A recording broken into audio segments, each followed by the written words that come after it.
Udi. What's up? What's up, man? How you doing? Good. This is a risky episode. No, man, it's not risky. Listen, thanks for coming in. Good to see you. Yeah, first time we've ever done a show in person. Yeah. We've had some good interviews before, but never face to face. Good interviews, good panels, and tricky subject I want to talk to you about today.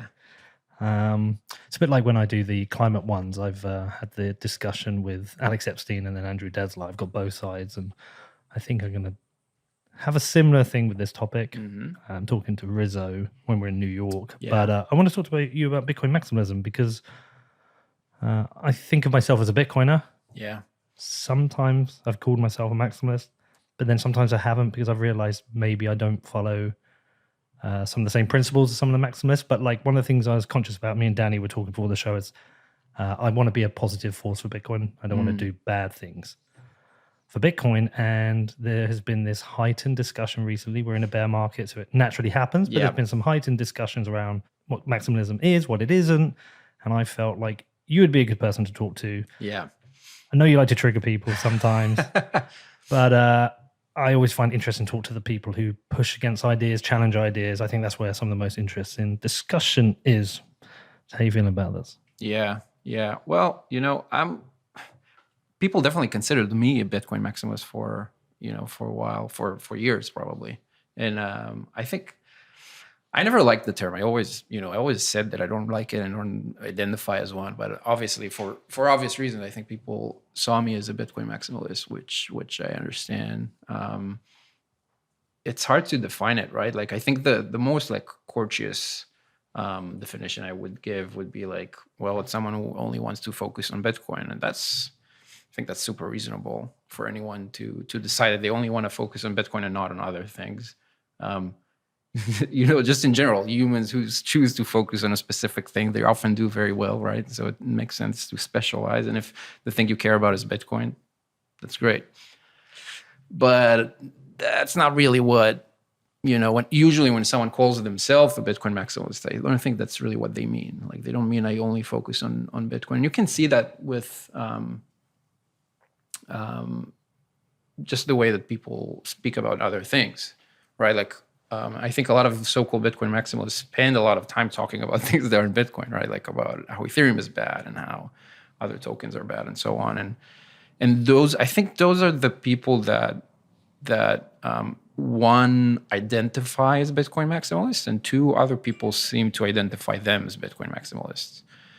So like coming up with the exact definition of what it means, I don't know, it's really difficult. I think it's difficult for a lot of things. And we had this very short back and forth on Twitter where you asked like what Bitcoin maximalism is. And I said, to me, I think it's almost a distraction to try to define it, because people know, like when we say Bitcoin maximalist, I think people know who we refer to, and those people call themselves Bitcoin maximalists. So I don't think we need to guess.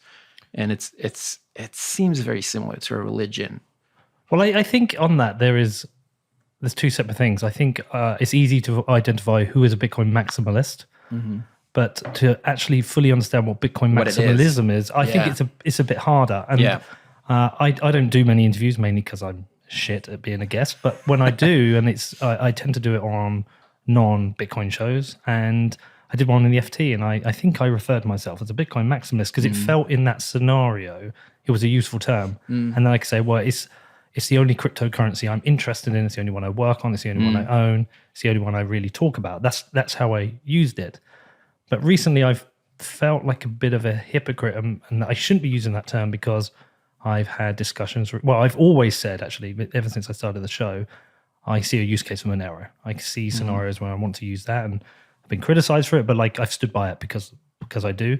And even more so recently, I wrote a tweet about trying to square the circle of not liking shitcoins, but also following what Gladstein says about the usefulness of digital dollars in certain parts of the world. And like, I can't square that circle. Like, how do I criticize Tron and Ethereum as shitcoins while at the same time knowing, in Palestine, access to tethers is super useful. So I've stopped to using the term to self-describe, but at the same time, I don't want to fight Bitcoin maximalists at cross purposes.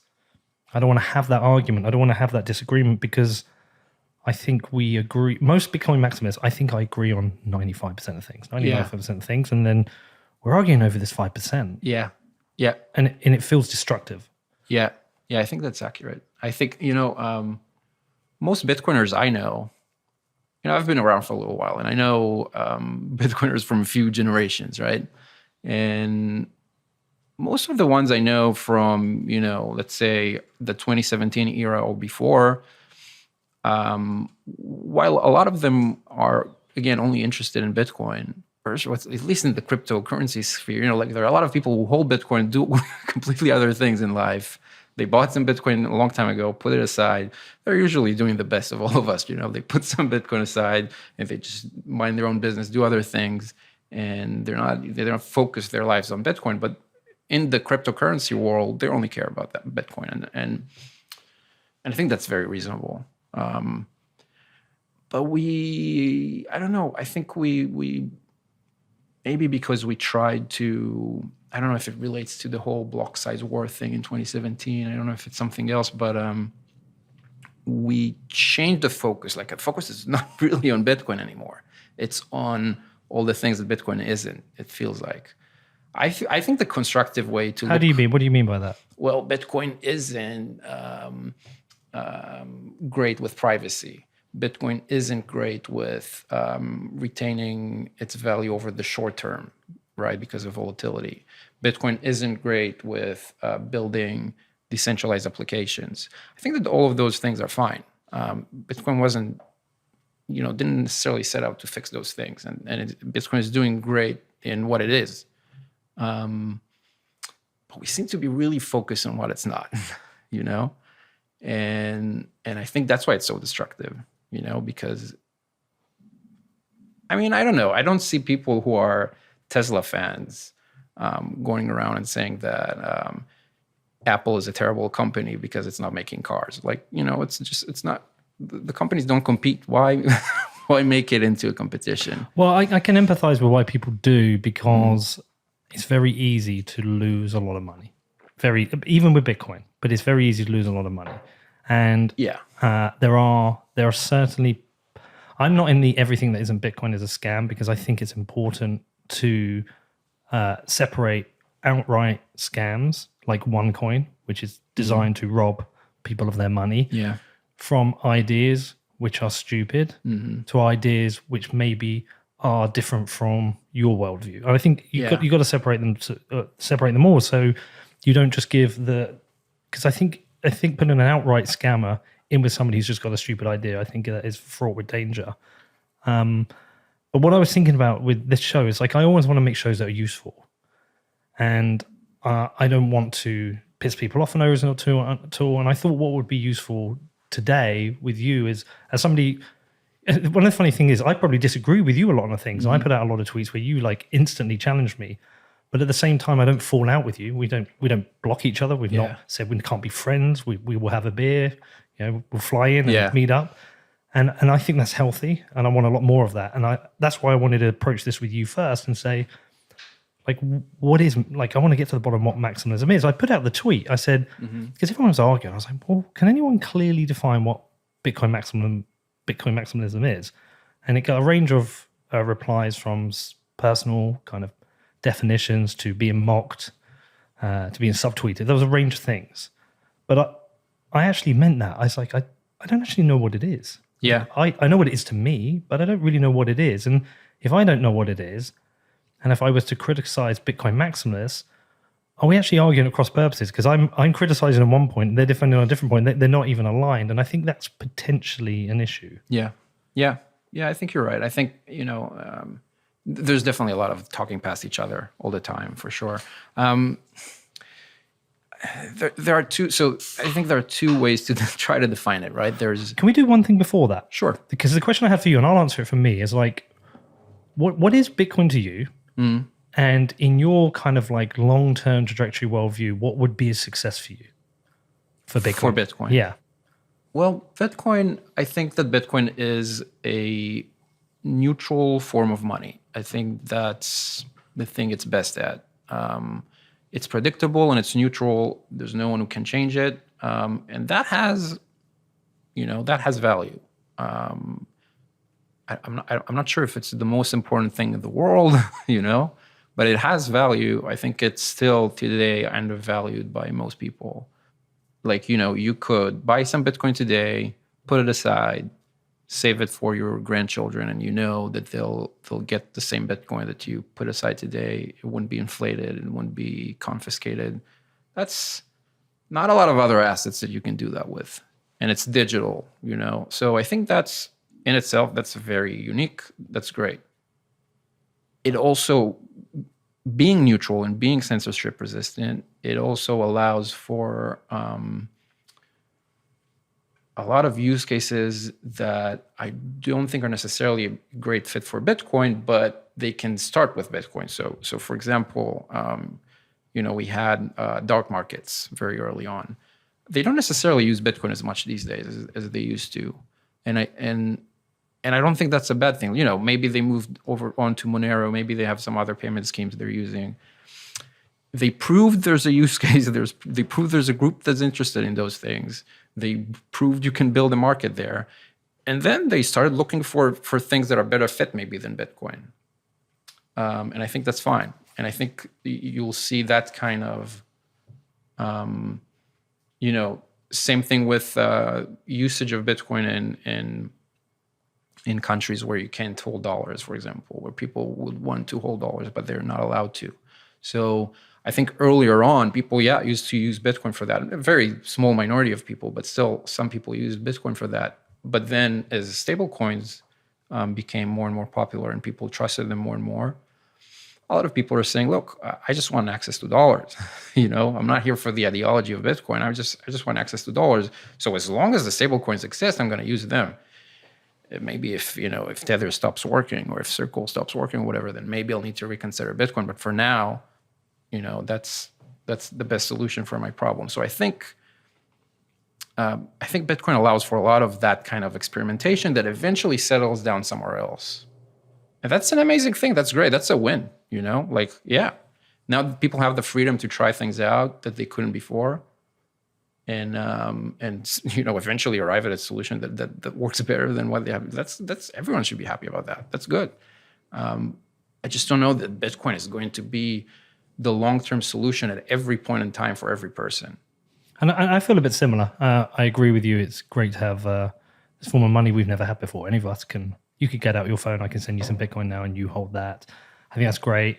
I think it's pretty cool that when I went to El Salvador, last time I didn't use a cash machine. I just used Bitcoin because I was only a Zonte, which was just interesting. Yeah, just a very interesting thing. And there was a time where I couldn't pay a cameraman in Japan years ago when I went out and did the Mark Karpeles interview. We couldn't get the banks to connect. I sent him Bitcoin. There's lots of things like that are super cool, and it's an amazing thing. And like you say, you can hold it forever. I can leave it for my kids. That's really cool.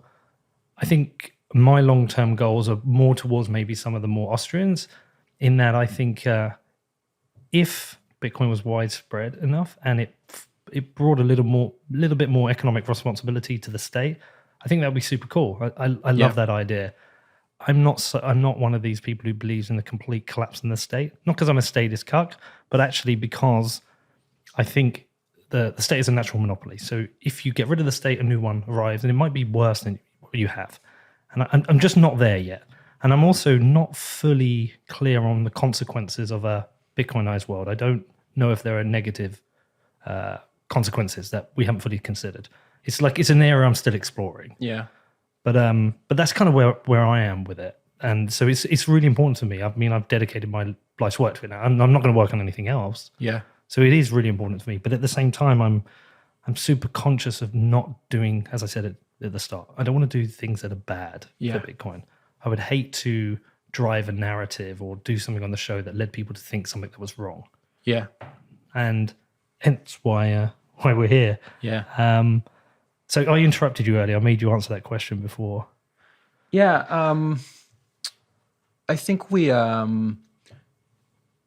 are two ways to try to define what maximalism is, and they're very at odds with each other. And one way would be, I like the way that Pete Rizzo puts it.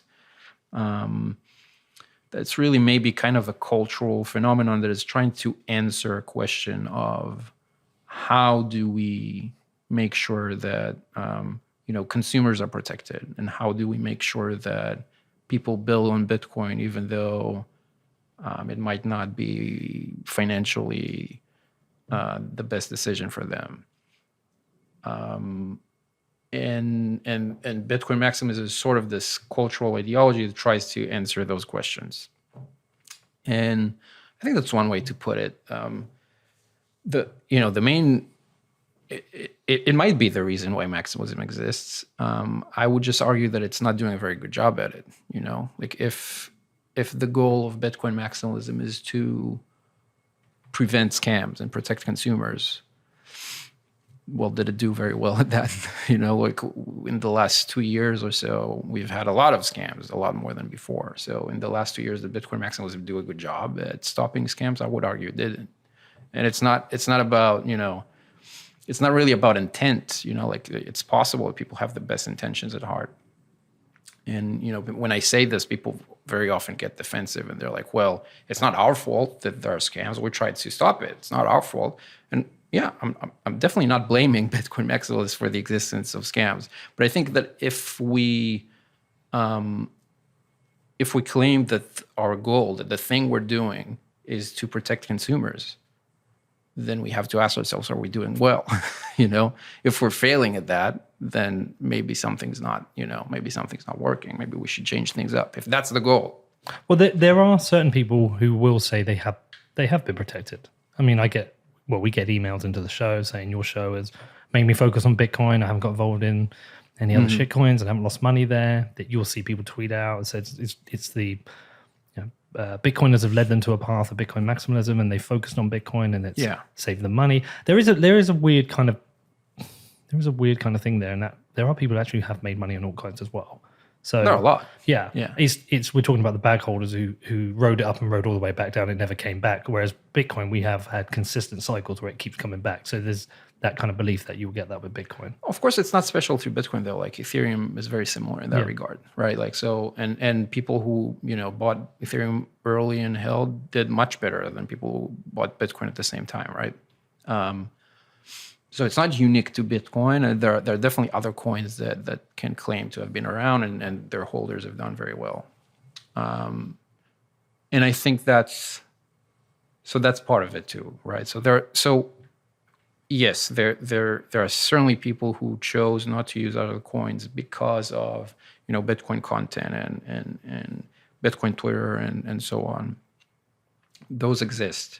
But the question of impact, I think, is, well, compare that to the people who didn't listen and how much that group grew in the last 2 years. But isn't that natural? I think it is, yeah. Yeah, because the crypto ecosystem is huge. There's a lot more entry points in. Sometimes it looks a bit more fun.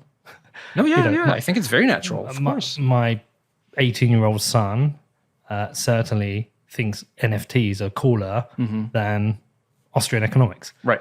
I can explain to him why he shouldn't buy an NFT, and I can explain to him why Bitcoin is important, and that's great. And he listens and he understands because he has me around him.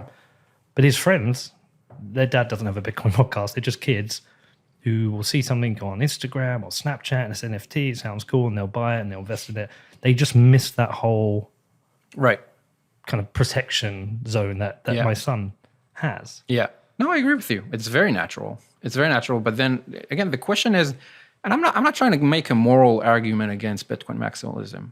I think in a lot of cases, not always, a lot of cases, the intentions are very good. Not always, by the way, but in many cases they are. But I'm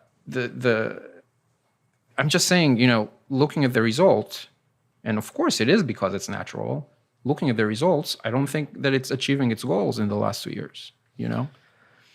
Could you argue? Well, I would argue that it kind of is in some ways, in that very, very few altcoins as a percentage of the ones that were created have actually had a long-term kind of life. And there was a tweet that came out. There was a really interesting tweet. I think it was Scott Melker. Is his name Scott Melker, don't he? Yeah. Yeah.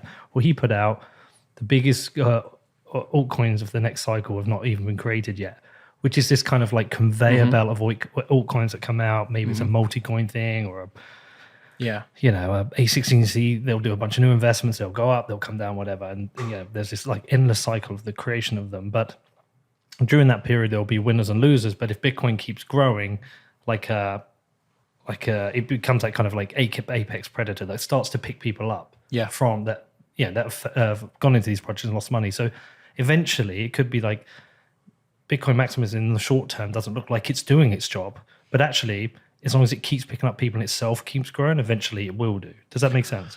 It does make sense, but now we're introducing a new goal. So the goals I was kind of alluding to, and of course it comes down to definition again, but the goals I was kind of alluding to were protecting consumers from harm and scams and whatnot, and encouraging people to build on Bitcoin. And I think those two goals clearly were not achieved in the last 2 years.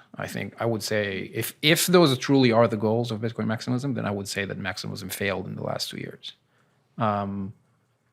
Because look, there have been many scams, many people fell to them. Sure, some people listened to Bitcoin maximalists, but most people didn't, And then, so the question is, maybe the goal of the Bitcoin maximalist isn't to protect consumers. Maybe the goal of the Bitcoin maximalist is to say, I told you so. But that's okay. That's okay because some will listen on the way. Yeah. And then some will get burned. Mm-hmm. And then ultimately become a maximalist. I mean, even if I'm not, I'm close to it. I only hold Bitcoin at the moment. Right. And I've been through that process of getting burned and realizing I can't trade. And for me, it's just long term. It just makes sense. I'll just hold Bitcoin. And that's worked for me. And I maybe Bitcoin maximalism isn't so much as a preventative measure, but it is like a set of values and principles whereby when people do go out and get burned, they don't listen. There's like this welcoming arm that says, come back in and says, here we go. I love that. I just don't think it's happening in practice because... I think it is. Well, we can just looking at the data, like there are a lot of, research done where mostly, a bunch of firms are going out and asking, like there are a lot of firms that made the poll about how many Americans own Bitcoin, how many Americans own crypto, how many joined in the last year or two. And the results are always conclusive. Like it's very rare that someone would only own Bitcoin these days. Very rare. Most Bitcoin holders, at least in the Western world, own crypto too. Like 80% of them. So the idea of Bitcoin only is very small. It seems like people are moving to the more kind of open-minded camp, but not really in the reverse direction. That seems to be the case. So it is true, and we've seen that in the previous bear market, right? That people have done they've done the shitcoin stint, didn't work out well for them, and then moved back to Bitcoin maximalism over the kind of bear market. And you could argue maybe the next bear market we'll see the same thing happen.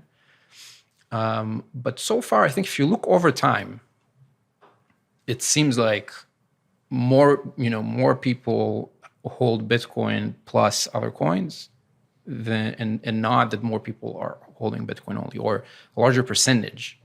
The percentage of people who hold Bitcoin plus other coins is growing over time across bear markets too. So, I just don't think it's true. It's a good story. I wish it was true. I believed it at a point in time, but I don't think it's true. And there are many reasons for that. I don't think, it's not, I really don't want to frame this as Bitcoin failing or losing. I'm still bullish on Bitcoin. I find it very hard to be long-term bullish on other cryptocurrencies, especially the ones that exist today. But I can't tell you that for some of those things. So you know what? Maybe that's a good time to introduce some arguments for why shitcoins are not necessarily all bad. And there are things like exchange coins, right? So, BNB for Binance and FTT for FTX and whatever. A lot of the new exchanges, newer, right? Like the post-Coinbase exchanges, most of them seem to have their own token. And really what those tokens are there are like the mechanism differs from one to the next, but generally they try to have some form of revenue share with holders of the coin, and they do that with various ways. Sometimes sometimes the exchange will buy back the coin with the fee revenue and burn it, and then you would expect supply goes down, so maybe if the exchange does well, they burn a lot of their coins, and then there's less coins in the market, and then maybe the price will go up. That's kind of the thinking for some of them. Now, I don't know if it's going to work or not. I'm not saying it's going to go up or down. I don't know, but it seems to me like a very relevant,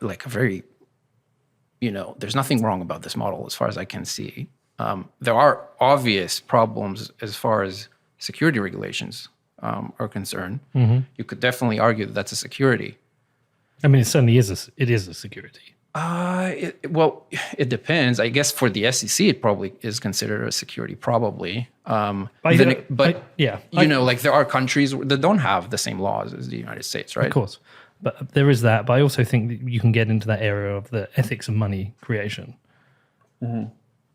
So the question is, why is that money? Like, I don't see BNB from Binance or FTT from FTX or all the many others. I don't see them as money. I don't think anyone does. Very few people would hold the coin of the Huobi or whatever and try to pay with it in a store, or try to even make a large payment to someone and say, hey, do you accept Huobi coin? Like, that's. I don't think anyone sees that as money. I don't think anyone sees that as a saving technology. People see that as investment in the exchange. So why do you think there's this universal rejection of these altcoins? And I actually wrote something down here. Do you think it's a little bit like think like with regards to gun regulation in the US? There's a massive debate at the moment. There's been lots of issues with mass shootings, and whenever there's any discussion about any form of tightening of the regulations, even the smallest amount, there's a huge rejection from anyone who is a proponent of guns, specifically the NRA. Even though some of them you think, well, that sounds maybe reasonable, maybe not allowing an 18-year-old to buy a gun. They came to the realization at 18, you're still a child. You might be an adult by the law, but you are still a child and incapable of making certain decisions. Maybe if you're thinking someone can't drink at 21, maybe they shouldn't have a gun. I don't know. The points are relevant. Somebody listening will be shouting, no, let everyone have a gun. The point I'm trying to get to is that, is it more about holding the line? Therefore, we cannot allow one change in the laws regarding firearms because you give one and eventually they'll come after this and it's never ending. Yeah. So hold the line. Everything but Bitcoin's a shitcoin, and then we don't have to have this debate because otherwise do you think that's happening? Oh, for sure. I think it's a combination of just holding this hard line and just saying everything because it's simple to communicate. And I think also a lot of the practitioners of this of Bitcoin maximalism, they lack the knowledge and the tool to discern between the types of cryptocurrencies. So they themselves, I think a lot of them think they're right. I think a lot of them don't think that they're being hardliners. I think a lot of them think, BNB is the exact same as Shiba Inu, and so. I think most importantly, though, again, look, I'm not making any moral judgment about their intent. I think that in many times their intent is very good, but the question is, does it work to say that BNB is as bad as Shiba Inu? Because when you say that, people are not going to listen to you on BNB, and they're not going to listen to you on Shiba Inu, and they're not going to listen to you on anything. And I think we've seen that.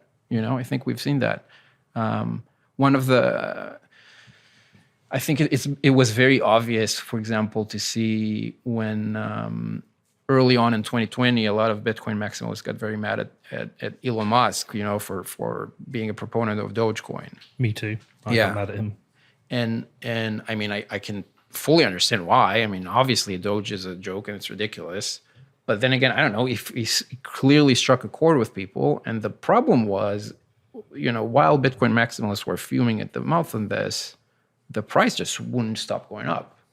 And like from the very bottom, you'd have Bitcoin maximalists shouting, Elon is scamming you, he's going to steal your money. And meanwhile, everyone who got into Doge was getting rich. Now, even now, after Doge collapsed, I don't know, 90 something percent. I have no idea how much, a lot. It's still way higher than it was in 2021, in early 2021. So, anyone who neglected to listen to Bitcoin maximalists then, sure, they lost a lot of money from the top, but they still made, they're still made, I don't know, 10x or whatever. That's pretty good. So am I saying that it's a sound investment? No, but I'm saying those people are not going to listen to Bitcoin maximalists anymore. Could there be another angle at this, in that it's these altcoins are a distraction from Bitcoin? So if you're a Bitcoiner who believes that it's, especially, it's highly relevant right now. We're seeing economies collapse. Sri Lanka is a very obvious case study for bad policy, economic mismanagement. It's a catastrophe there in the country right now. And therefore, you can see why some Bitcoiners believe that sound money within a country like that would be useful, whether it is the only money or alongside the government. In that, if that is the case, then there is perhaps this moral duty to promote Bitcoin, because the more people who come into it, the bigger it gets, the quicker we can avoid situations like that. So it becomes like a moral imperative to direct people towards good money. And I accept and like that as an argument. Yeah, no, I'm on board with that. Again, the only problem I have is that it doesn't work. I'm on board with that. I think it is moral to teach people about the benefits of Bitcoin and to help it propagate and to help more people, enjoy the benefits of Bitcoin. I think it's a moral and virtuous thing to do. And I think that the way that Bitcoin maximalists are doing it isn't working. Now, look, obviously it's working on some people, right? And I think that the Bitcoin maximalist group is growing. It's not shrinking. I think it's growing, but it's growing much slower than everything else in the cryptocurrency space. So, is it really though, or is it just certain? If you pick your time frames, some cryptocurrencies will grow super quick on a short time frame because it's new and interesting. Low liquidity means higher gains. I don't mean about. I'm not referring to the prices at all. This isn't about the market caps and the prices. Yeah, for sure. The prices are all manipulated. It's all definitely on the short term, there's not a lot of information to glean from that. But you can just see number of people and just, talk to people in the US who are interested in crypto in the last year. How many of them got Bitcoin? How many of them got other things? Not all of them bought Shiba Inu. So a lot did, but not all of them bought Shiba Inu. Some people bought Ether, and they're planning to hold Ether for the long term. I don't think that's a scam. I don't think Ethereum is a scam. We had these discussions before. I certainly didn't think Ethereum will succeed as much as it did. Well, I think it's very difficult to define a protocol as a scam. I think you can define the actions of somebody behind it as scammy. And you certainly can describe some coins as like one coin is a scam. Yeah. Okay. I struggle to call Ethereum a scam under any definition. But I understand the definitions other people call it a scam. But I can certainly see how you can identify the claims or the promises of certain people behind it as potentially scamming. Yeah, look, I think, sure. And there are more influential people in Ethereum. Obviously, Vitalik, Joe Lubin are in some sort of a leadership position, and some others too, which doesn't exist in the same way in Bitcoin. You could say if someone like Vitalik says something that's false about Ethereum, then maybe that's a scam. I find that just looking at the things that Vitalik says, I find that he tends to not talk about, promises about Ethereum as much as he used to, right? So I think he kind of changed the way he acts about those things. And certainly there are a lot of people in the Ethereum camp who are saying, Ethereum is better than Bitcoin. Ethereum will replace Bitcoin. Ethereum will be ultrasound money. I think those claims are ridiculous. But they're just people. There are a lot of people in the Bitcoin camp making ridiculous claims too. So I don't think it makes Ethereum a scam or scammy. Yeah, some of the Ethereum proponents are either batshit crazy. Some of them are bad people. Sure, yeah, that exists. That exists on Bitcoin too. So what? We have to look past those things. So if you were to attempt to steelman the Bitcoiner argument, the maximalist argument against altcoins, can you do it? Yeah, I think, well, Because I think the consistent one is, I'm saying it now, I'm answering for you, but I believe that all coins will trend to zero versus Bitcoin on a long enough time frame. Therefore, there's no point having them. I mean, that's only true if you believe that everything in the world will trend to zero versus Bitcoin. Like you shouldn't buy a house because it will trend to zero versus Bitcoin. Maybe that's true. I don't know. But well, that's actually come out recently. People said like a house is a shitcoin. Yeah. And, I think sometimes it's like, it's a joke and that's fine. It's okay to joke. Some people are probably serious about it too. You need houses, right? I don't think I need to explain that. And if you believe that the real estate will trend to zero versus Bitcoin, I mean, I guess it's possible, but I wouldn't say that makes real estate a scam. And the problem with saying that, you group all of the cryptocurrencies together, like there are so many different types of them. So again, there's the exchange coins. What are you telling me when you're saying that the exchange coins will trend to zero versus Bitcoin? What are you telling me? Are you telling me that the exchanges will disappear? They will cease to exist? Are you saying that Bitcoin will grow faster than exchanges? I'm not sure that makes sense because people need exchanges to buy the Bitcoin. So clearly the exchanges will make money when that happens. I'm not sure how that works. Like, how does the exchange coin trend to zero while Bitcoin goes to infinity? I think I buy the argument certainly on any coin that is just trying to be money like Bitcoin. So a BSV, a BCH, Right. a Litecoin, even a Monero. But then I think when you've got like for like things which are just trying to act as money, right? When they're trying to act as money, then it kind of makes sense they will trend to zero against Bitcoin. Right. But I think it's when something acts more like equity, that I think it's a different argument. Yeah. Yeah. So I would agree with that. Yeah. So I think when you say another coin is trying to be money, and the obvious examples are stuff like BSV and BCH and whatever, those, I was very happy to call those a scam back in the day, but I think it's very difficult to look at Ethereum and say, hey, Ethereum is exactly the same thing as Binance, as a BSV. It's just not, it's a completely different beast, and it's the performance of the price will be different. I'm not saying Ethereum will outperform Bitcoin. I don't know. I don't think it will, but I don't know. But it's definitely going to be different than BSV, and trying to group those two together, I think it just doesn't make sense to outsiders, who look in and they say, well, I need to make a decision. I think there's something ongoing in the crypto world. I think I need to make a decision now. And they're looking for all of the opinions. And I think that the opinion of the Bitcoin maximalist camp just doesn't seem to make sense, because people try to group Shiba Inu with Ethereum and the Binance coin. That's just, those are very different things. Well, this is where I think, therefore, we can then separate the money maximalism from the protocol maximalism. When I put out that tweet, Brady, is it Swanson? Swenson. I always say Swanson, it is Swenson. He put a really good reply to it. He said, maximalism to me is two things.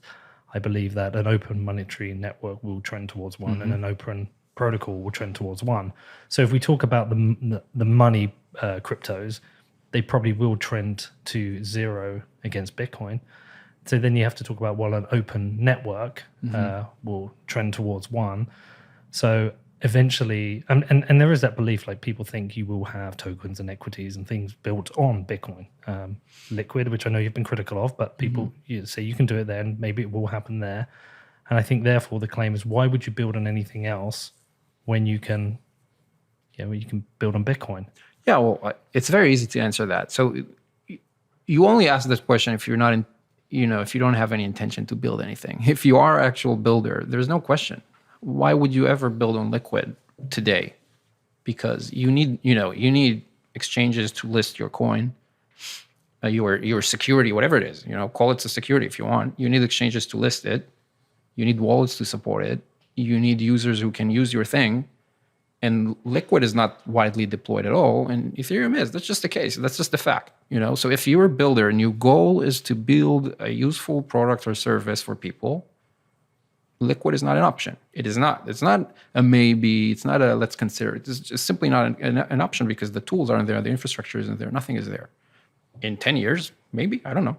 But right now, it's not on the it's not on the consideration table. Like when a founder thinks about how they're going to build, they'll think maybe Ethereum, maybe Solana, maybe whatever, they're not going to consider a Bitcoin sidechain because that's just not a practical solution. And the attempt to paint those founders as like bad people and as scammers, some of them are, a lot of them are, but I think it's fundamentally wrong, because some of them are truly trying to build something that they believe there's demand for in the market. They're trying to solve a problem for real people, and telling them, well, why don't you just build it on Bitcoin? Well, because I can't, I can't. I want to build a solution now. The solution is it's not an ideology. I'm trying to build an actual solution, and I can't build it on Bitcoin because the tools aren't there, the infrastructure isn't there, there's no support, there's no, anything.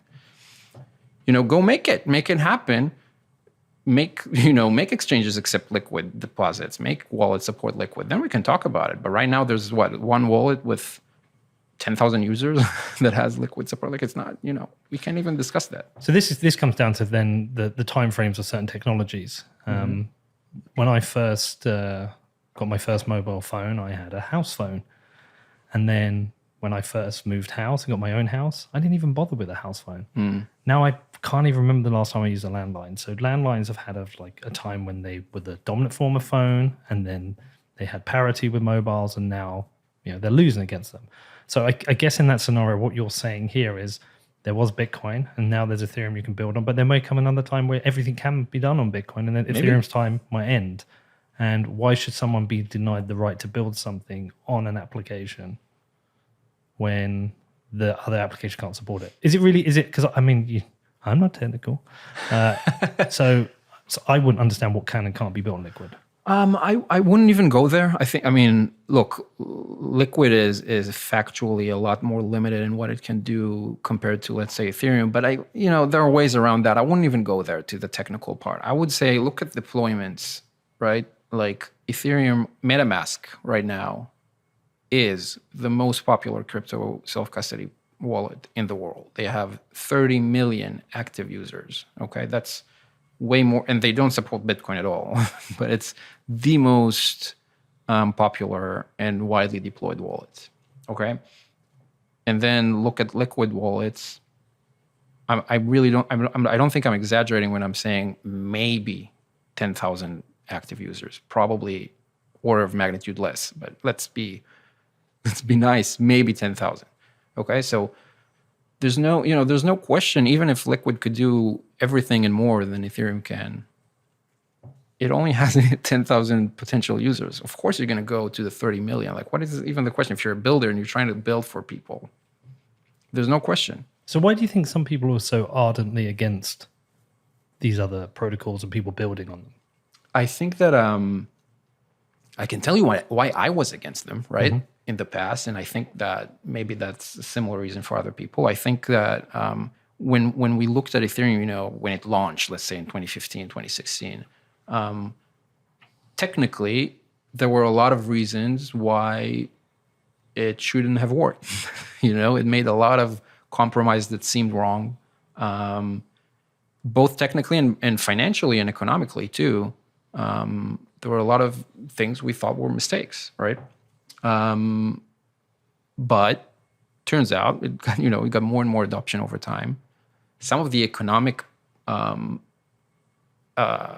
think, blunders that Ethereum made early on were changed, right? So economically, if you look at ETH right now, it is more sound than it was 7 years ago. It is for holders. For holders, it's literally better than it was before. I'm not saying it's as good as Bitcoin. Bitcoin, when I hold Bitcoin, I feel safe, and I know that it's going to be, it's going to stick around for a long time, and I don't feel the same about Ether. But it's definitely better than it was in 2015.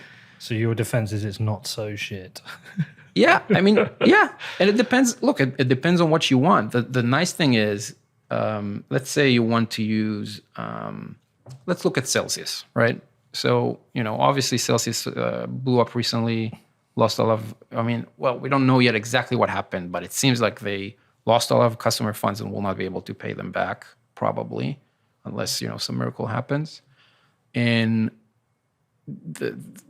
if instead they would have used something like, Aave or Compound on Ethereum, which are, I wouldn't say that they're decentralized. Like, people call call those things DeFi and decentralized finance. I don't think that the term decentralized fits, but it's transparent and it is auditable. So even if it's not decentralized, you can see what's going on, and you can't really get away with a lot of funny business there. Like, you can't wake up one day and realize that all the money is gone. That's not really possible. Well, but that does happen. Well, it depends on which protocols, but it doesn't happen with, for example, Aave and Compound. So, again, that's the thing. Anyone can start a DeFi protocol. Anyone can upload a smart contract to Ethereum, call it DeFi, and 99% of it is going to be junk.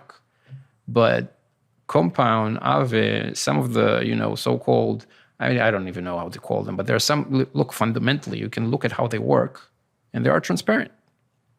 And there's not much that can happen. Now, there can be hacks. It's possible that someone, it's possible that a developer made a mistake, that a coder made a mistake, and that someone will exploit that. That's a risk. That's a real risk.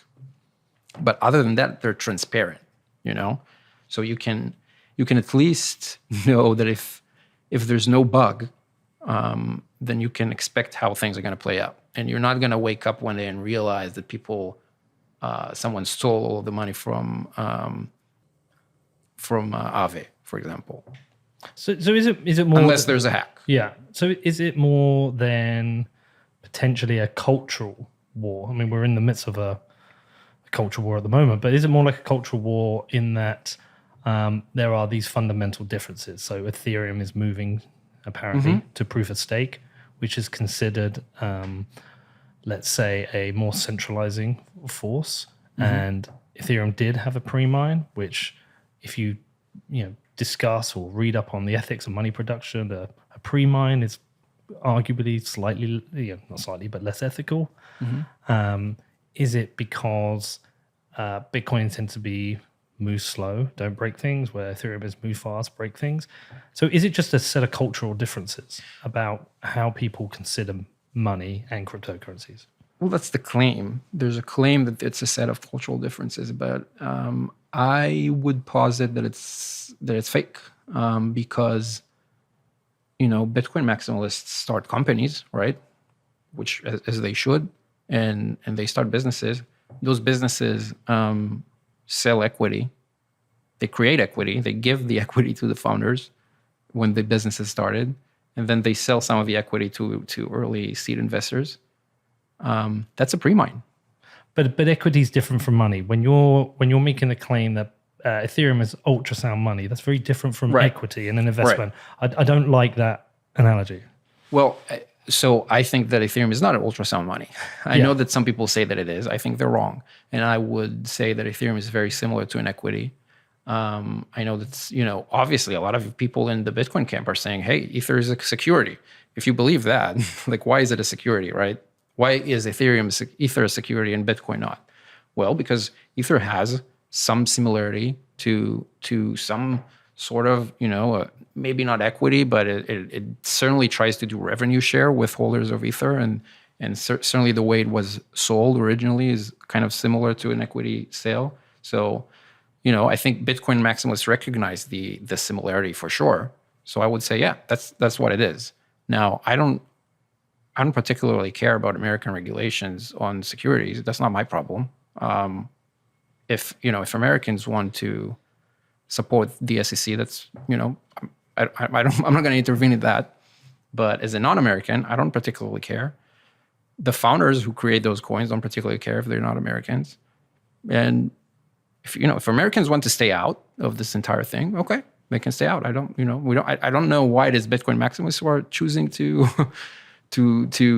promote the idea of the SEC saving the market, but sure, you can do that. If American Bitcoin maximalists want to do that, that's their prerogative. That's none of my business. But for the rest of the world, they seem to be okay with a different set of regulations, So I don't see anything wrong with someone issuing a token and saying, yeah, I'm going to use this token to share my share revenue with my investors. I think that's fine. Some of them scam. That's not fine. But if you don't scam, I don't see the problem. So there'll be people who won't even like the fact we're having this conversation. For sure. And they won't like the fact that we're having it on what is considered a Bitcoin podcast. Certainly won't. happened recently. I had Seth of Privacy on, and we discussed Monero. Yeah. And some of the comments are like, "Oh, why don't you launch what Monero did?" Or "You're a shitcoin," or "Is this a shitcoin podcast now?" So it immediately comes out, and that's fine. I understand that. So some people won't like the fact that we're having this conversation. I do. You like it, don't you? I Danny? like it too. For sure. I think it's an important conversation. Yeah, no, I think it's important because, firstly, for me, just on a personal level, is to understand what Bitcoin maximalists, what their goal is. Do I align with it? Therefore, how do I support it? And what's the purpose and the goal? And therefore, what are the actions I can do to help support and make Bitcoin stronger?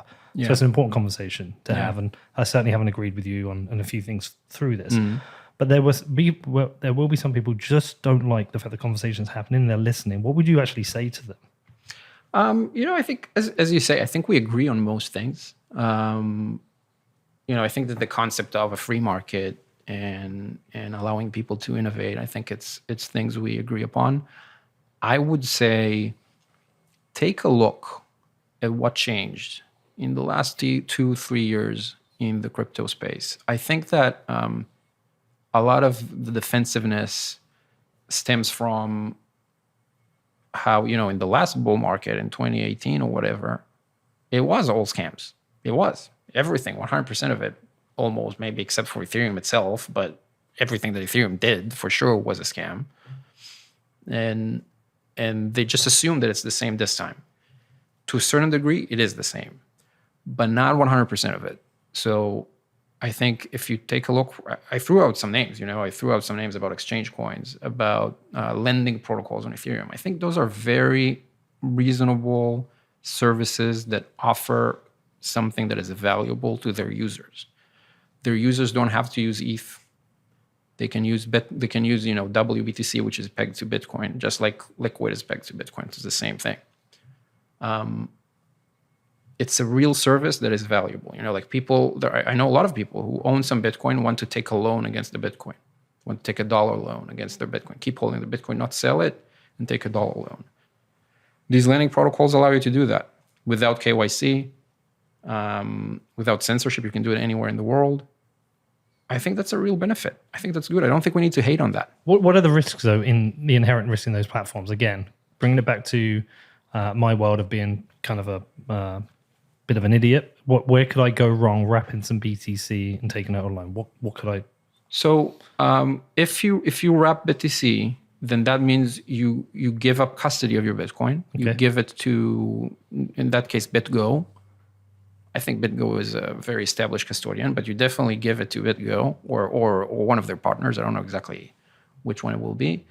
And you get a token that represents that deposit. Now, that's very similar to depositing, on BlockFi, on Bitfinex, on Square, you make a deposit of the Bitcoin, you no longer have custody, and you get a service. The difference is you get the service in a way that is transparent, auditable, and permissionless. You don't need to ask permission. You don't need to provide any identity information. So I think that's an improvement. Is it fantastic? No. There are drawbacks, there are risks. Main risks would be either the protocol itself gets hacked, or maybe something happens to BitGo and they lose their Bitcoins. That's possible too. But those things are transparent. You can at least track them. You can see where the Bitcoins are, the real BTC is. You can see it on the Bitcoin blockchain. You can see on the Ethereum blockchain that the loan is backed. You can see that there weren't $500 million that went out to 3 Arrows Capital and aren't accounted for. You can see that. So you don't need to trust anyone on that. There is some trust involved. There is some risk involved. But I would say it's less risk than giving your money to BlockFi and taking a loan. Just because it's more transparent. Not because I don't trust BlockFi. Not because I don't it's just transparent. So I think that has value. Now, if the only reason you don't like that product is because it's built on Ethereum or because the founders chose to incentivize investment using a token instead of equity, then I would say that's not a good reason. I think if the service is valuable, if it solves the problems, the Bitcoiners are talking about, Bitcoiners want to be able to do those things without KYC. Those are things we care about. So it solves them. Doesn't solve them perfectly, but it's better than what we had before. If the only reason you don't like it is because it uses Ethereum behind the scenes or because the founder issued a token, don't buy the token. You don't need to buy the token. Don't use it. Just take a loan. If you only don't like it because there is an existence of a token somewhere, that's very odd to me. I don't understand that. So what do you think the purpose then of Bitcoin maximalism is? Because it's certainly the things I would put in the bucket have changed in the since let's say late 2016, early 2017. So about 5.5 years, that I've been kind of like more heavily involved. Mm-hmm. There's certainly been a change, and the dynamics have changed. And there seem to be, for me, there's monetary maximalism, there's protocol maximalism, but there's become this whole kind of cultural movement around the almost like fiat world, fiat art, fiat food. And I think Bitcoin has been right on a lot of those things. Mm-hmm. And I certainly think there's been misinformation with regards to food over the years. I certainly think central planners, again, a lot wrong. It's a lot of that's being exposed. But where do you think the important parts are for you as a Bitcoiner? Not for them, for you as a Bitcoiner. What do you think are the things that Bitcoiners and Bitcoin maximalists could be doing or should be doing, which are important?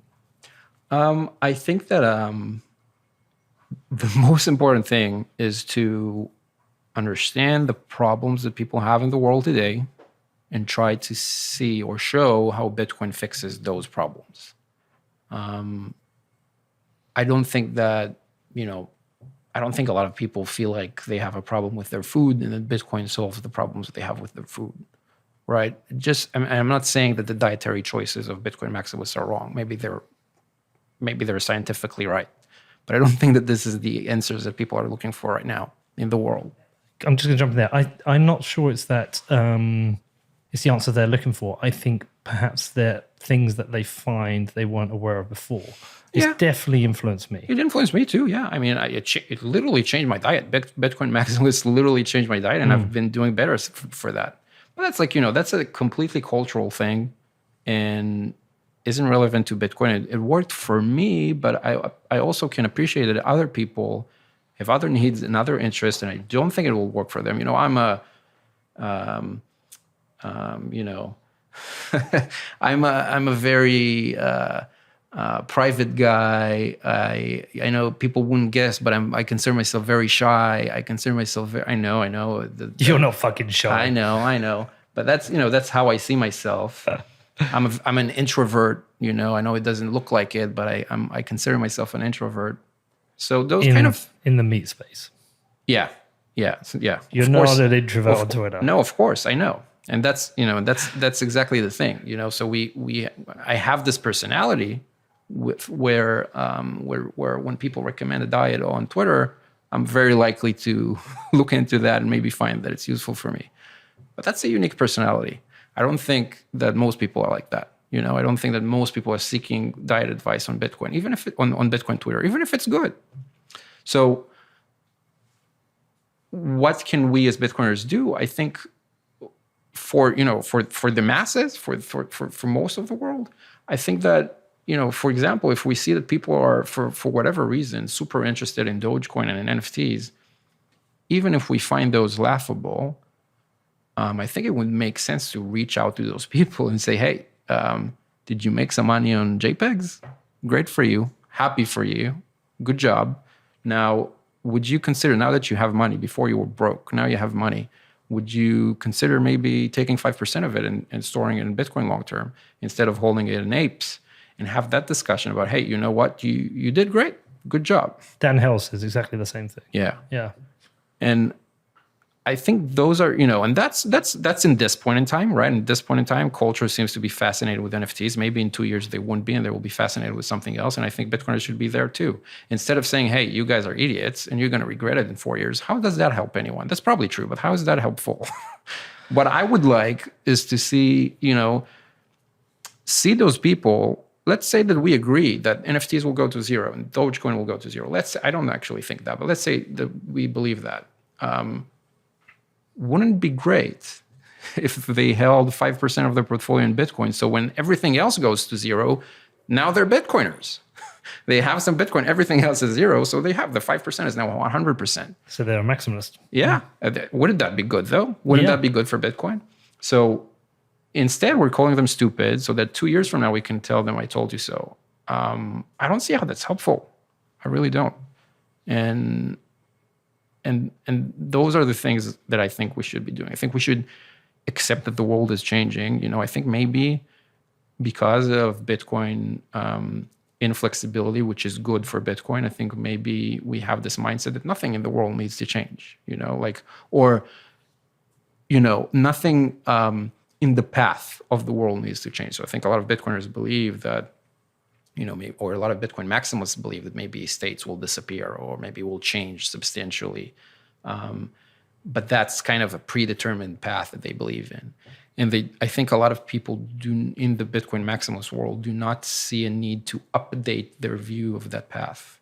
So yes, there is a path and the world will change, but the path is predetermined. It's not going to change based on what mere humans are doing. And I think that's wrong. You know, like the world is changing, and as the world changes, you need to update your views of how the future is going to look like.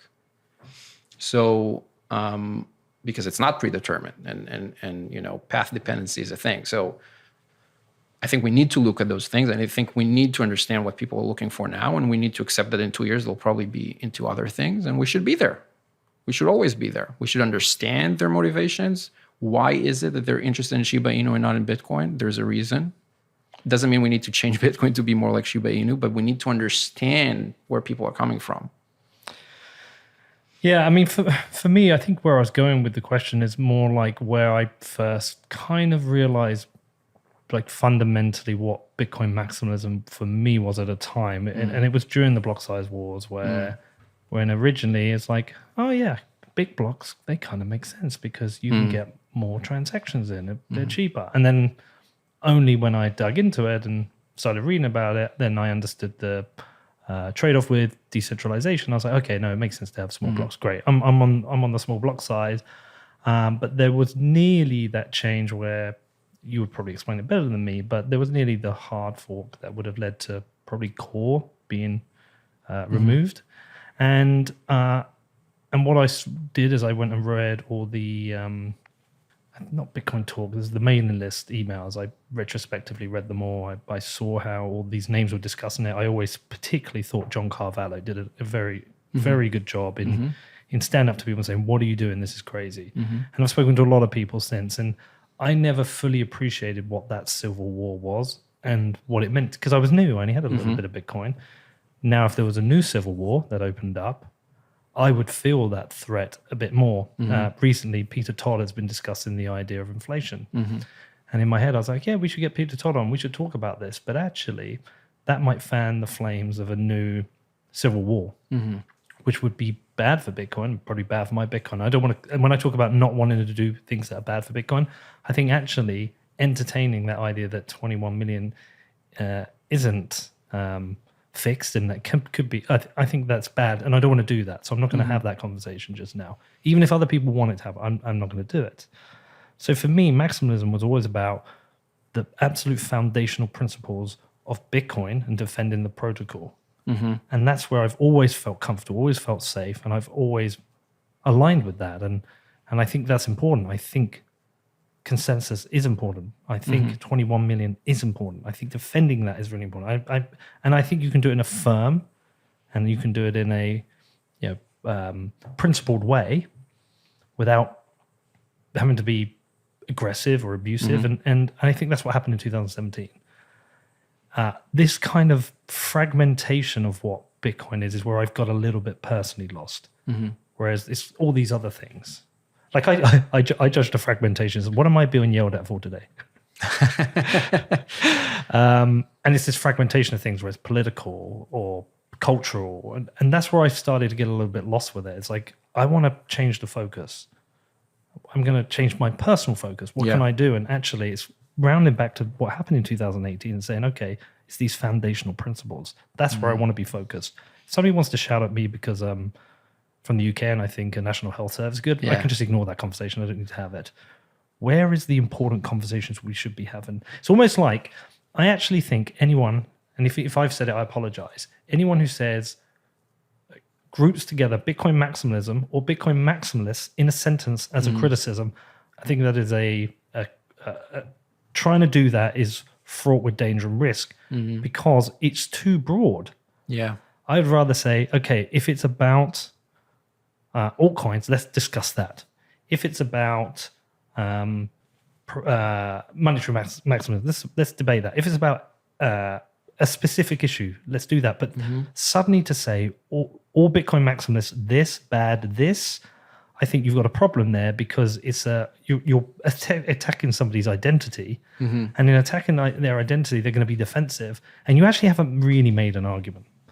It's like even when I criticized my Bitcoin maximalists, I actually tried to like categorize a group of them, the dot hodl types that came over the last 2 years, who just are relentless, and it's not just mean words. Some of the things have been done to some people are actually quite devastating. Yeah, so that's where I've kind of focused in on. Yeah. I've definitely talked about that a bunch, but honestly, I think that the thing I don't personally want to make it about people being nice online. It's not that it's meaningless. It has a meaning and it does affect how people view us, but I don't think that's the main thing. I think that Bitcoin used to be seen, and I think that was true up until the end of the 2017-18 bull market. I think Bitcoin used to be seen as the king of crypto, right? That was an actual term that people used. And people would very often speak somewhat amicably about altcoins. They would say, well, they exist, a lot of them are scams, but it's like, who knows, whatever. But, take with a large grain of salt. Bitcoin is the king. The rest are, whatever. Maybe something comes out of it one day. Today we have a very different view. I feel like, at least in the, in the public discussions where Bitcoin is seen as completely separate, has nothing to do with crypto. All of crypto is necessarily a scam, but also Bitcoin is something that shouldn't interface with that at all. Now, look, here's the thing. If we believe that, and this is the one thing, if you ask me what I would try to change, what I'm working towards is if we believe that Bitcoin one day is going to be a currency that people use day to day, or maybe even not day to day, but for big purchases. Maybe they use it for savings, whatever. But if we expect that things will be denominated in Bitcoin, that people will use the Lightning Network to pay for things sometimes, how come the people don't use Bitcoin as a currency in the digital realm now? There's now a digital economy that didn't exist 2 years ago. It's big. It's not small. It's billions of dollars big. People are buying NFTs from each other. People are buying those altcoins.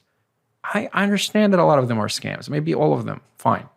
But people do the digital activity. How come they're not using Bitcoin as the currency for that?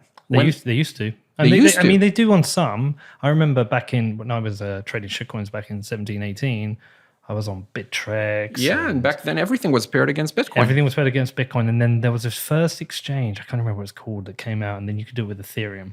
I can't remember what it was. And then some of them would have some Ethereum pairs. Yeah, you could do that on Poloniex. Yeah. But over time, I think most of it transitioned either to stable coins. So most today, when people are trading altcoins, they're doing that against stable coins, against the dollar. Or when you trade NFTs on Ethereum, you're going to buy it with ETH. When you trade NFTs on Solana, you're going to buy them with Sol. I don't understand why we're not trying to be part of that. Why isn't Bitcoin? Why should, if there is a digital economy, and you can, there was an economy of drugs on Silk Road. I think a lot of people would consider that immoral. I don't, but I think a lot of people do. It's definitely there's definitely an argument and debate around dark markets, right? But Bitcoiners back then said, look, I'm not making a moral judgment about what you should or shouldn't buy. I'm just saying that Bitcoin should be a currency that people use in markets where it's not clear, the legal background isn't clear, then Bitcoin should be there and be a solution for those people. And the market will figure it out if it's good or bad. I don't know. They'll figure it out. I think Bitcoin should be. Why isn't Bitcoin the currency used to trade Uniswap shitcoins? Why isn't it the currency that's used to trade NFTs? there is a digital economy. It's real. It's big. Bitcoin can't even be used there. This is a problem. How come? How will it be used in the real world if it can't even be used there? It's not technically it can't. It just hasn't been built out. Yeah. Technically, why not? There's no reason why not. But it seems like we gave up. It feels like this is the perfect, this is the perfect thing that people have dreamed up about in early Bitcoin. It's a digital economy. People can build and make business anonymously, right? Like think about an NFT project. And again, a lot of them are scams, whatever. I'm not here to protect them or defend them, but think about an NFT project. You get people who are completely anonymous. They start a project, they create a community, they create interest in it. Sometimes they throw real life events. Sometimes they give some sort of service in return for buying the tokens. Or even a physical object. Or sometimes that too. And they do that anonymously. Are most of them speculative scams? Yeah, but so what? It's the exact thing we were talking about with Bitcoin. It's a circular economy where people are anonymous. They can build things without other people giving them permission, without registering anything, without asking for permission. They just do it. And Bitcoin isn't used there at all. Why do you think it hasn't been though? I think we gave up. There is a reason, for Ethereum people to promote the use of ETH as the currency there. There's a reason for the Solana people to promote the use of Sol in those ecosystems. No one is even trying to promote Bitcoin because I think Bitcoiners gave up. I think we gave up. I think that what do you mean by gave up? I think that because I'm not sure, because gave up means it's like, I can't be bothered to do this. Or is it just that a bunch of people said, I think all this stuff's bullshit. Let's not distract ourselves. Was it bullshit was it bullshit in 2013 and 2014 when all exchanges were trading shitcoins against Bitcoin? So then it's really down to whoever creates and runs the project. Why have the people who've created and run the project decided not to add Lightning support in? Because the owners of Poloniex and Bittrex allowed you to have those pairs. The people who've created OpenSea, they could add Lightning. Why haven't they? It's not down to Bitcoiners. It's down to those who chose not to do it. Sure, but of course. But if we see ourselves as people who try to promote the usage of Bitcoin in the world, if we say that our goal is to make Bitcoin mainstream, and we couldn't even convince people who are building a digital circular economy to use Bitcoin, how are we going to convince nations? That's my question. We couldn't even convince OpenSea, so how are we going to convince the real economies to accept Bitcoin? That's my question. I think it's the most obvious testing ground for using Bitcoin at scale. El Salvador is not a good testing ground to test Bitcoin at scale because the people of El Salvador are not ready for it yet. That's not their fault. I'm not saying they're doing a bad job. They're just not ready for using Bitcoin as their main currency. But those digital communities are ready for it. They are using ETH. They're fine with the volatility. They're fine with with managing their own keys. They're fine with all of those issues. They're okay with it. And we couldn't win them over. How come? We couldn't get them. They're on board. So when I say that, I think that Bitcoin maximalism is not doing its job. That's what I mean. I think those are the things we talked about. I don't know if you know the term. It might just be British or might be everywhere, but it's cutting off your nose to spite your face. Yeah. Is it some of that? Is it like, well, we don't want to get involved with that, so we won't, but actually you've missed an opportunity there. I think so. Yeah, I think so. And I don't want to miss the next one. We're not going to get OpenSea probably to adopt Bitcoin and Lightning at this point. Maybe, in 10 years when Lightning grows, but we're not going to get them to do it now probably. But the next opportunity, I want to be there, I want to be, okay, well, those communities continue to grow and Bitcoin needs to be a part of that. Because we'll learn from that. Like we want to make Bitcoin be a currency that people actually use. Here are people who want to use it as currency, and we're not even trying to approach them. We're not trying to evangelize it. Why? Well, maybe it comes back to that holding the line thing. If you're somebody who promotes having Lightning on OpenSea, you're basically saying, okay, I'm kind of okay with NFTs, and a lot of people have been very critical of NFTs in that you're basically buying the JPEG. Yeah. And you're paying a lot of money for it, and it isn't kind of unique because you can copy paste it. So really, then you're buying a hash. All that argument, which by the way I buy. I've never owned a single NFT. Maybe it's just because I'm old. I think it's just not for me. I think it's fine. I think it's not for most people in the world. That's fine. But there is a community who wants it. Fentanyl is not for everyone, but some people want to buy that with Bitcoin. Yeah. And it's a group. They're on board. They want this. They want a currency that is fluctuated. They're fine with that. They want a currency that requires them to hold keys. They want all those things, and we're not even trying. We're not even evangelizing. We're not even. How come that's the exact thing we always talked about? Yeah, some of it is scams. A lot of it, maybe all of it. So what? So what? Well, some people don't want to be associated with scams. I mean, look. Sure, but so they wouldn't have been associated with Bitcoin in 2013 either. They wouldn't have been, like, how do you grow Bitcoin to where it is today? You need to put your fingers on your nose and not smell the stench of all the scams that were around since day one, and all of the Ponzi's and all of the, like, everywhere, not just in altcoins, like literal Bitcoin casinos that ran away with the money. There's so many stories about those. But Bitcoin doesn't get anywhere if you don't dive in and do it anyway. Yeah, there are a lot of scams. There will continue to be a lot of scams. But this is how we got here, by saying, okay, it's not only scams though. There are other things, and we need to focus on those. And I refuse to accept that 100% of everything happening in the NFT space is 100% a scam.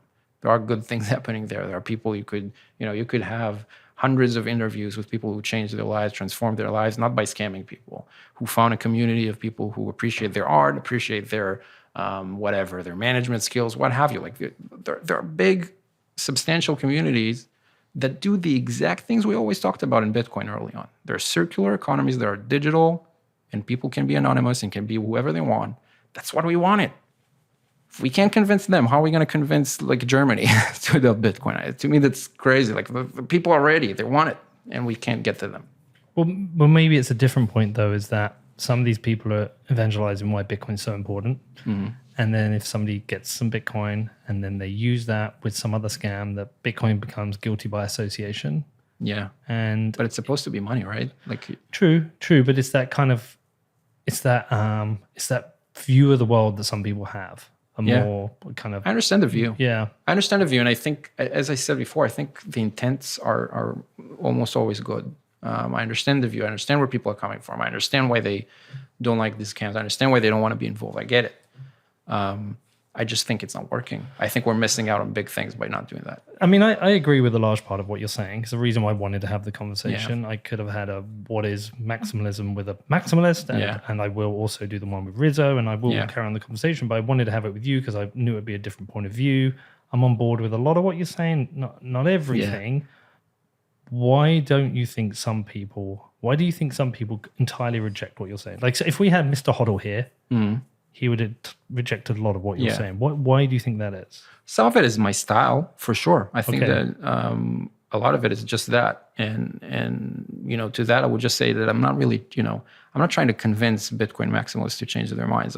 My interest is in the rest of the world, So that's why I think a lot of the Bitcoin maximalists find my style kind of repelling, honestly. That's fine. But I think that also, other than that, I think that, again, it comes from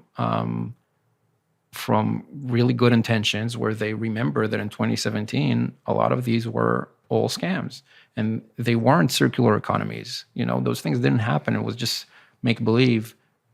If that, sometimes it wasn't even make believe. It was just just a scam that was named a scam and whatever. So they're saying, look, nothing changed. It's the same. And I'm saying, well, look deeper. I think that people have those burns from 4 years ago, and they do not want to look deeper again. I didn't want to look deeper for the longest time. But once I did, I saw, look, still a lot of it is a scam. Majority is a scam. But there are things that are happening that are real, that didn't exist before, and are, have been made better than what they were before. So we can't ignore that. There's a couple of significant divides. There is a divide between Bitcoin maxis and ETH maxis. There's a divide between Bitcoiners and altcoiners, but there's also a divide between Bitcoiners and, say, people like, just use myself here, not to just because I think it's a useful example whereby maybe I don't ideologically fit with some people's worldview, or I'm willing to have conversations they wish I wouldn't have. How do you think we bridge that divide? Like, because I don't think I don't think this conversation, I don't think there's a downside to having it, right? That's why I'm happy to have it. I think, as I said, the Peter Todd one with regards to inflation, I think there's a downside to having that. That's why I'm not going to do that now. But I don't think there's a downside to this. Yeah, other people won't be happy it's happening. How do we bridge that divide where we perhaps stand by the strong principles of Bitcoin, but enable maybe a more open and fluid conversation around particular ideas? I don't know. I honestly don't know. I think, people seeing the way I speak about it, I think would probably determine that I gave up on trying to do that. I'm not trying to bridge that gap anymore. I'm not trying to get to Bitcoin maximalists to see my view. I don't think they're ready to. That's the truth. Or maybe I'm not ready to convince them. But either way, I don't think we are in a place where we can make that connection. I don't know how. Do you think maybe it's a different approach though? So like if it felt less trolly and felt more like, here, guys, I troll something. Yeah. Again, let me give another example. One of the things that's high on my mind at the moment is that, and I read every review of the podcast that goes up on Chartable, and I read all the comments on you. Well, not all of them, a lot of them. Is that I never want the show to feel like it's pigeonholed in one political area. So if it feels very towards the right or libertarianism, I want more people from the left. Now I'm actively pursuing trying to get Bitcoiners from the left in because I think it's an important part of the conversation to happen. Yeah. I'm wondering how do I bridge that gap? Because like I say, I pissed a lot of people off recently, and with no direct intention. Yeah. But don't know. It's hard. Look, I think I guess there are two camps of people. There are people that exist, and there are quite a lot of them who, they want to see you fail. They want to see other prominent Bitcoin figures fail. That's what they want. That's their goal, for real. Their goal is not to stop scams. They want to see Peter fail. They want to see, Pomp fail. I'm just throwing out names. Doesn't matter who. And they're just going to jump on every opportunity to help you fail, So they'll just wait for you to say something, and they'll find a way to twist it into making you look bad. Those people exist, and I don't think you can change their mind. And they're not. It's not a small group, It's a substantial group of people. I think there's definitely a lot of Bitcoiners. I think most of them who are very reasonable people, and they're very willing to have a discussion. So I think what you're doing, those discussions with people one-on-ones, I think, that's probably the way, right? Like that's... Do you know what is a shame? Some of the one-on-one conversations that happen in private don't happen with a microphone. Yeah. And sometimes they don't want to have it. Yeah. I had a chat with someone about Monero, and they're Bitcoin maximalists there, but they were saying, I think a number of people should use Monero and not use Bitcoin for certain transactions. I was like, oh, cool. Should we make a show about it? They're like, nope. I'm not saying that publicly. And that's where you come back to the religion, in that there are risks to standing out. Yep. There are economic risks. There are risks with reputation to stand out and challenge certain ideas. Somehow, like, certain people have got away with it. Yeah. But there are certain reputational risks to having certain conversations. That to me I actually always find sad. Yeah. But then maybe that comes back to the point, like the guns. It's like, you've got to hold that line. And if that is the truth, then fine, I understand it. I'll still do my thing, but I totally understand what you're doing. And maybe we will end up with these splintered subcultures in Bitcoin. We have the absolute monetary maximalists, and they're really important because they're going to stand by and ensure that people understand what money is, and try and protect people from holding too much shitty fiat in the wrong jurisdiction. Then maybe you've got the protocol maximalists who are going to absolutely protect the protocol from having bits that get rolled out which aren't ready or whatever. And that's absolutely cool. And then maybe you're going to have these cultural maximalists. Maybe that's just the way it's going to be, and people are going to find their own camps. I don't know. Yeah. It might be. I think that there's the one thing, like, sure, people will have different opinions. People will have different things they care about very deeply, things they want to hold the line on. I understand that. I think, and I do think a lot of it comes from good intentions. But the one thing I'm always surprised about, no matter how many times it happened, I'm still always surprised about how people can't just have a discussion, just have, hey, like we started this discussion and said, hey, we're friends. We disagree about a lot of things, but we're friends. We can have a conversation, respectful conversation. And then, maybe we leave when we still disagree. But the idea that you need to attack a person personally that was your friend up until a week ago, just because they said something that you disagree with, that you think you should hold the line on, I think that as an approach, I don't think it's productive for what people claim are the goals, right? And I think you see that in many, in politics, you see that everywhere. I don't think people do that in order to further their stated political goals. I think they do that in order to signal virtue. But everyone has their own moral framework. Like there's been people who've been in my life previously aren't friends anymore because I don't like certain opinions.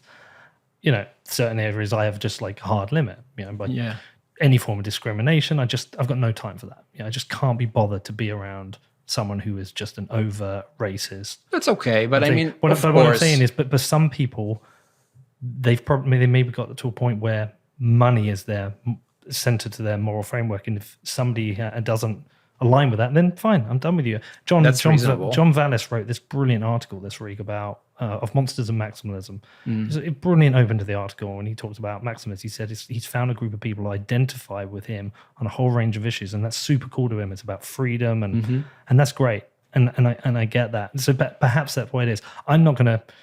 That's fantastic. If you're saying, I just don't want to be around other people. I want to focus on the thing that I care about. That's fantastic. But I sense a lot of, what it reminds me of? It reminds me of people disowning their children or parents over voting for Trump or over not taking the vaccine. We've heard a lot of that, a lot of political things where you say, well, this was an actual family, or those were very close friends who just went separate ways because someone voted for Trump or someone had some view on COVID. That to me, I'm just saying that I don't think it's productive for the presumed goal. I think it's a virtue signaling thing, like.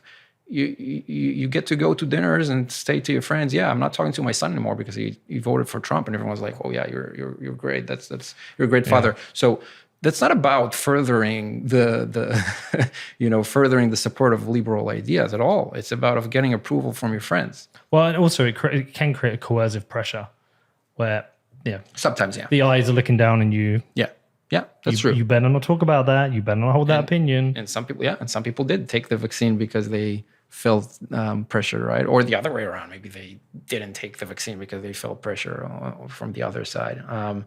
So you're right. It does have some effect, but I think that it's mostly a virtue signaling mechanism. Maybe I think it will be helpful to be kind of honest about that. Like how many times, does it make sense that a parent would brag to his friends about disowning their child over voting for Trump? Does it make sense? I don't think it makes sense. It's the society we want to live in. So, but it happens. It happens. It happened a lot, and I think the same thing kind of happens in the maximalism realm. And I don't see that as much on, let's say, the Ethereum side. There are Ethereum maximalists, but I don't see them. It happens. I'm not saying it never happens, but I'm not seeing them being that aggressive towards friends. And you see that all the time, like you see people who move from Ethereum to other chains and they stay friends, So why is it unique to Bitcoin? I don't know. I think that it becomes more and more of a political movement and a religious movement. And I think that's why it's going more to those places. I don't know if it's bad or good, but I think... Yeah, maybe long term they were proven right because this is so important. This is such an important technology. Yeah. It has given people around the world a certain amount of freedom they didn't have before. And whether that is somebody fleeing Ukraine and is able to leave with some of their money, or somebody protesting in Canada, or somebody trying to earn money in a different country. There are so many example case studies. Maybe it is so important that it turns out those people were right. And if they were great, they were great. But I find it very hard to lose a friend over a difference of opinion without having at least sat down and had a talk with them. Yeah. Say, hey, let's talk about this. And I'll probably still stay friends with them. Yeah. I'm kind of with you on that. What about you, Danny? You got anything? No, I think you guys covered it. By the way, if you shitcoin, you're fired. Go fuck yourself. Anything else you want to cover, or are you? I think we did cover it pretty well. Yeah, man. Well, I appreciate you coming in to do this. I'm glad we got to do it in person. Yeah, this was awesome. Yeah, it's a much better conversation. I really enjoy it, and we also get to go and have a beer and talk about what we disagree on. Yeah, that's awesome. I don't know if you have anything you want to send anyone to. No, please don't. Like, it's better for you if you just, after this conversation, just erase me from your life. Yeah, raise Udi and go and check out my football club instead. We'll do that. Udi, man, love you, dude. Thank you for coming on. Appreciate it. Thank you.